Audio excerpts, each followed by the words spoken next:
Hey guys, this is game 2 of the Siege campaign. In this one, the dwarves will have a backwards defense trying to defend a bridge from the chaos forces that are approaching the castle. The objective is for me to keep my units on the bridge all the way for 4 turns. If at any point I am not completely off the bridge, then chaos wins. My forces for this game as follows. Primary unit that will be deployed on the bridge is a unit of iron breakers. I wanted something that will stand its ground no matter what. Hammers are stubborn, but they die awfully easy. I was hoping these guys, I don't really have to win the fight, I just have to stay on the objective. To back them up, I have a unit of 11 Thunderers to be trying to maybe wean down the Chaos Warriors a little bit before they get into combat. I'm going to have a unit of 10 basic warriors with no upgrades whatsoever, kind of as a rear guard in case they start faltering. I might be able to do a counter charge. Just keep a unit by the bridge all the way until the end. And the force is going to be led by a basic rune priest. He's been upgraded with a shield but no other upgrades. My opponent's not going to have any magic, but I thought his ability to add armor piercing to my entire unit of iron breakers would make it worth his points. So we'll see. On to my opponent's army. Hey guys, so here's my 750 point army.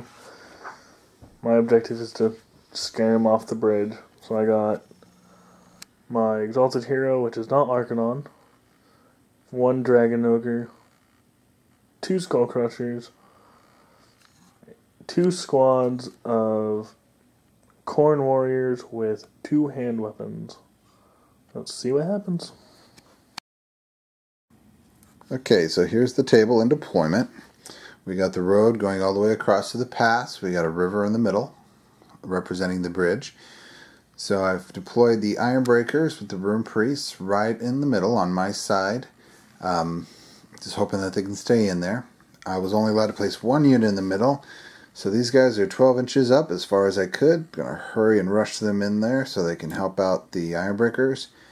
And I placed the Thunderers on a flank to provide a little supporting fire as far up as I was allowed to. He's replaced the model of Arcanon for Crom because he just ranked up a lot better with the Warriors. And they're facing my Iron Breakers head on. Their flanks being covered by the Skull Crusher and a single Dragon Ogre. And he's got a second Skull Crusher and another unit of Warriors covering up the flank. We've decided to make the river Mysterious River, so we'll have to see what it is when we get in it. And the besiegers get the first turn, so wish the dwarves some luck. I have a feeling I'm going to need it. So, Chaos Movement Phase, obviously no chargers. He moved everything up closer, so my guys are starting to sweat a bit.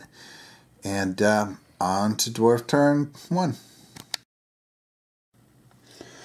Ironbreaker stood steady because I have to hold that in order to be able to win the game. My warriors here ran up to try to position themselves to help support the flank. My Thunders went over here, fired into the Chaos Warriors, managed to get 3 hits, 1 wound, killing 1 Chaos Warrior. Okay, off to Chaos turn to let the pain begin.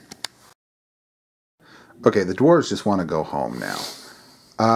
We roll Mysterious River, and the river was a river of light, casting a spell on each unit that marches into it, or walks into it, since you can't march through a river. So, nothing happened with these guys. They charged into the dwarves. He managed to charge a flank, going through the water, had a random light spell cast on him, and he is now -1 to be hit in combat, so it buffed him. This one rolled incredibly well and managed to charge through a river into my warriors, and he got a buff from the river that makes it where he automatically succeeds in all leadership tests. And the Dragon Ogre walked in, and he is now -1 to hit in close combat, and shooting attacks against him need to roll a 4+ to go off first. So I picked a terrible place to do a last stand, apparently. Let's see how many dwarves that Chaos can kill in 1 turn. I think this may be over in 2 turns. Alright, now on to close combat. I believe this is the shortest game of Warhammer I have ever played. Chaos Warriors came in, massive attacks, Blood Crusher, 7 wounds on my Iron Breakers, doing 3 wounds back, failed my leadership, was overran. Blood Crusher killed off 5 of the Dwarf Warriors. It had no wounds returned. They broke and were overran. That leaves 1 unit of Thunderers against that. And their strategy is they are turning around and getting the hell out of Dodge. So, game over, and on to the next campaign mission.